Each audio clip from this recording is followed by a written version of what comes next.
sangat tua sekali, maka dan sekarang sudah tidak aktif lagi, maka disebut sebagai purba. Yang kita angkat di situ adalah pelestarian budayanya. Kenapa pelestarian budayanya? Ketika cara menambangnya itu dilakukan secara tradisional.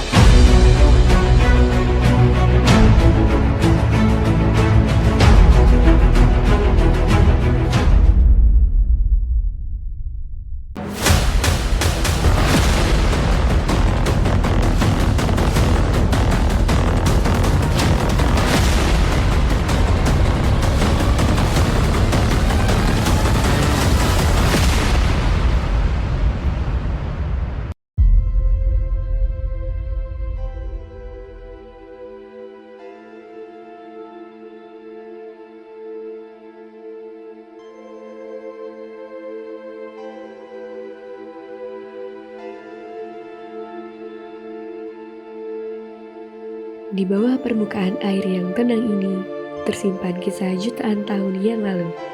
Jejak vulkanik purba yang menjadi bagian dari Geopark Maratus telah menarik perhatian dunia, hingga akhirnya diakui sebagai UNESCO Global Geopark.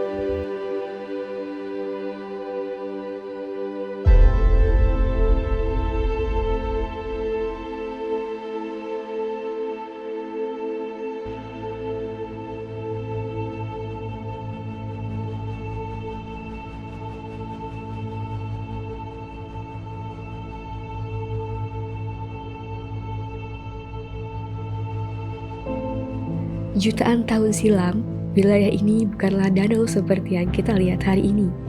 Aktivitas geologi yang dahsyat membentuk pegunungan dan gunung api di bawah laut, menciptakan landscape yang terus berubah seiring berjalannya waktu.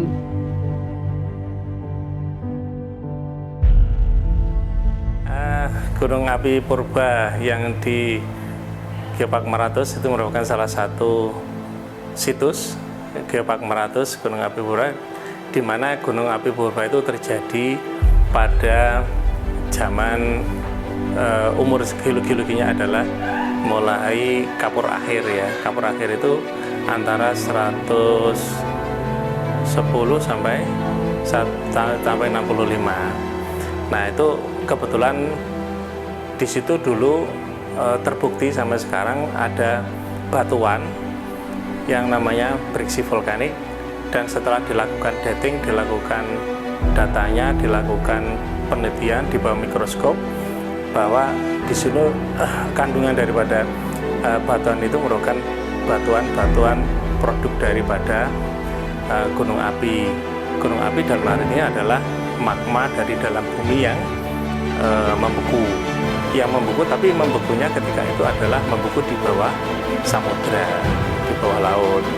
Dan sekarang sangat tua sekali, maka dan sekarang sudah tidak aktif lagi, maka disebut sebagai purba.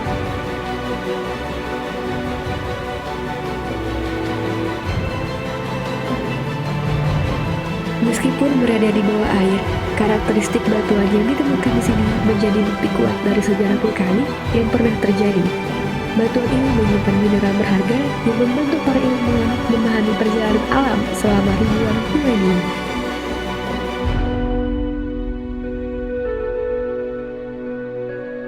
Jadi di dalam geopark itu ada melindungi dan melestarikan. Di dalam hal melindungi itu memproteksi, itu adalah jangan sampai itu dirusak menjadi situs.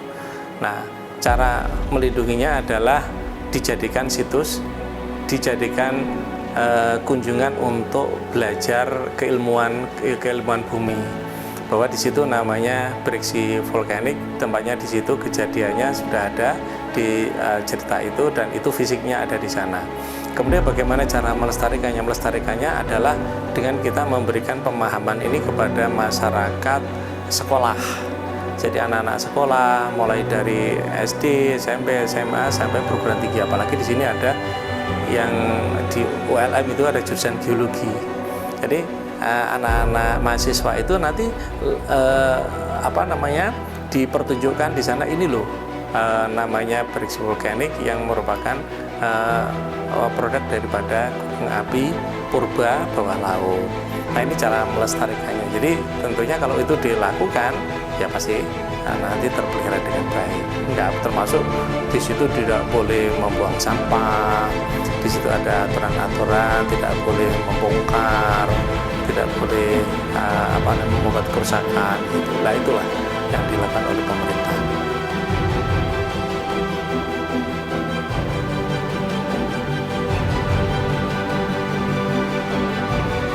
Gunung api Purba ini adalah bukti bahwa alam terus berubah dan beradaptasi. Dari lautan yang bergolak hingga menjadi danau yang tenang. Setiap batuan yang kita lihat hari ini adalah saksi bisu dari perjalanan panjang bumi.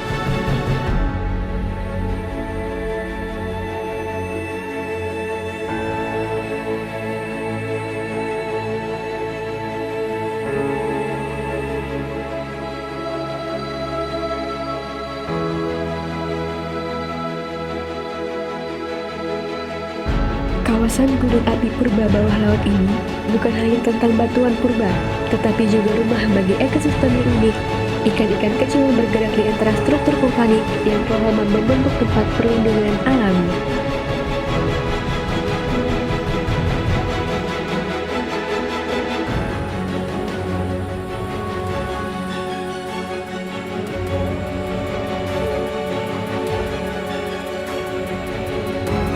Diakui sebagai UNESCO Global Gold Park, kawasan ini memiliki nilai ilmiah, budaya, dan edukasi yang luar biasa.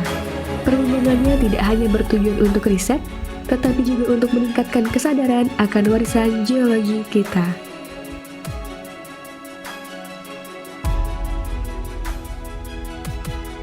Penilaian UNESCO Global Geopark itu sebenarnya tidak hanya dari batunya aja. Memang geopark itu nomor satu yang dinilai adalah tingkat signifikansi warisan geologinya, kejadian buminya. Kalau kejadian buminya itu berskala internasional, baru bisa diterima sebagai geopark internasional. Nah, bukti internasionalnya kejadian bumi kita itu tidak hanya kata cerita orang tua, tapi dari data-data saintis yang pernah dilakukan penelitian oleh ahli-ahli bumi yang ada di Meratus. Salah satunya adalah beberapa jurnal, baik yang dilakukan penelitian oleh ahli-ahli bumi dari Jepang, kemudian dari Jerman, dari Australia. Nah, itu jurnalnya sampai sekarang itu bisa dilacak dan UNESCO melihat itu semua. Yang kedua, di Meratus itu yang berbeda dari tempat yang lain akibat dari kejadian bumi ini menghasilkan namanya mineral utama yang namanya intan atau diamond. Jadi ini buktinya sampai sekarang diamond itu masih ada, tapi yang kita angkat kejadian diamondnya menjadi fenomena penelitian yang menarik. Yang kita angkat di situ adalah pelestarian budayanya. Kenapa pelestarian budayanya? Ketika cara menambangnya itu dilakukan secara tradisional. Contohnya misalnya kalau zaman dulu sampai sekarang, kalau orang menambang itu betul-betul tambang rakyat, tambang masyarakat, dan dilakukan beberapa ritual-ritual, salah satunya dilakukan dengan cara tidak boleh berkata jorok, yang tulus hanya untuk menyambung kehidupan. Terus kemudian kalau dapat intan itu sholawat, dan kemudian menyebut intan tidak boleh intan, tapi menyebutnya sebagai galuh, supaya karena ini unsur mistisnya sangat tinggi sekali, sehingga itulah yang dipercaya oleh masyarakat. Bagi masyarakat sekitar, danau ini bukan hanya tempat wisata ataupun sumber air, tetapi juga bagian dari identitas mereka, warisan yang harus terus dijaga dengan baik agar tetap lestari. Gunung Api Purba ini bukan hanya tentang sejarah, tetapi juga kehidupan yang berkembang di sekitarnya. Flora dan fauna yang hidup di perairan ini membentuk ekosistem yang seimbang, mengingatkan kita bahwa alam selalu menemukan cara untuk bertahan. Selain dari warisan buminya, kejadian buminya, ada keanekaragaman hayati, kemudian keanekaragaman budaya.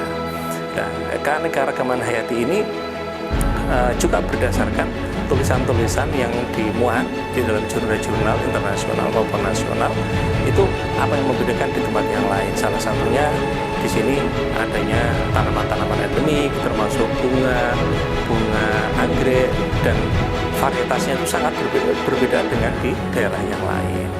Kemudian budayanya juga begitu, bahwa di sini adalah dihuni oleh dua suku Dayak Maratus asalnya dan suku Banjar, dan kedua-duanya itu akur, saling bersatu, saling memanfaatkan, saling berinteraksi dengan baik, menjaga, melestarikan bumi ini, dan sampai sekarang muncullah berbagai aneka ragam budaya tambahan, misalnya ada orang Jawa, orang Bugis, orang Madura, tapi bisa hidup rukun di kawasan Geopark ini.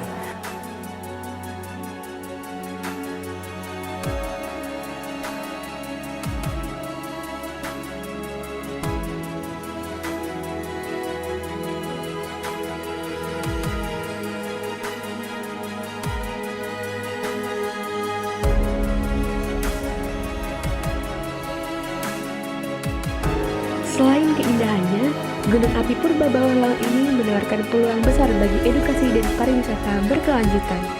Bayangkan jika lebih banyak orang datang ke sini, tidak hanya untuk berwisata, tetapi juga untuk belajar tentang sejarah alam.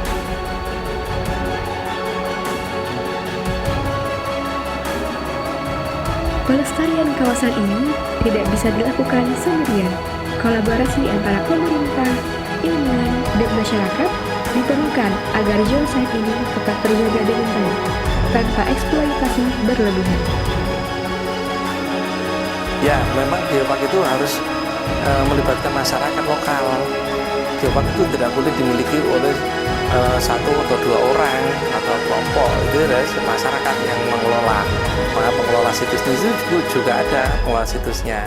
Organisasinya pengelola itu kita bentuk untuk menjaga, untuk menjelaskan kepada masyarakat yang datang ke situ.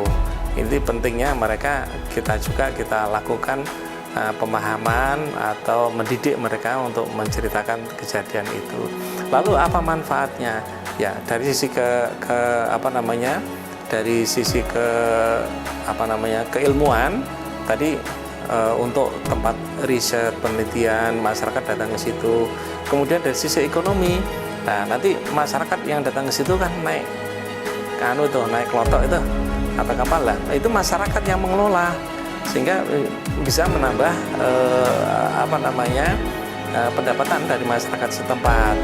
Begitu juga yang menjaga, begitu juga yang menjelaskan atau pandu lokalnya, itu akhirnya dapat keekonomian. Kalau mereka juga nanti diperbolehkan menjual misalnya handicraft, misalnya gantungan kunci, tentang itu ya sedang kita desain supaya masyarakat nanti yang memproduksi, apakah itu dari misalnya dari tempurung, dari apa, yang menampakkan bahwa itu adalah gambaran bahwa ini adalah seperti batu gunung api purba di sana. Jadi saya kira masyarakat juga nanti pasti akan menikmati hasilnya.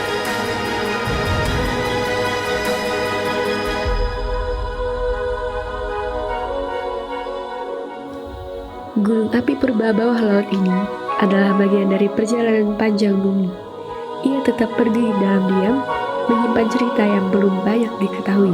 Sebuah warisan yang menunggu untuk kita kenali lebih dalam.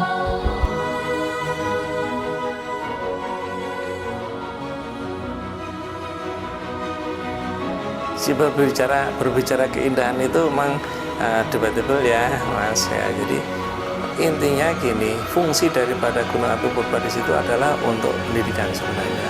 Pendidikan, kemudian kalau untuk wisata keindahan barangkali ketika kenapa kok munculnya ada di Riam Kanan tadi, itu menjadi indah sekali kalau kita naik perahu ke sana memandang, karena itu pas di tepinya daripada Danau Riam Kanan gitu. Jadi dari sisi keindahan barangkali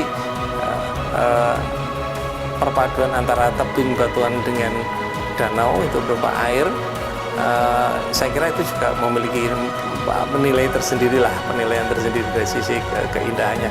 Selain itu mungkin orang suka selfie, aku berada di sini loh, aku di di situs Gunung Api Purba, bawah laut ini, di bawah laut loh dulu. Sehingga kan dihubungkan dengan keindahan, mereka merasa senang ketika itu menceritakan kepada orang lain dan mendokumentasikan. Keajaiban geologi ini adalah warisan yang tidak boleh dilupakan. Dengan perlindungan yang tepat, Gunung Api Purba bawah laut di Riau Kanan bisa terus menjadi sumber inspirasi dan pembelajaran bagi generasi yang akan datang.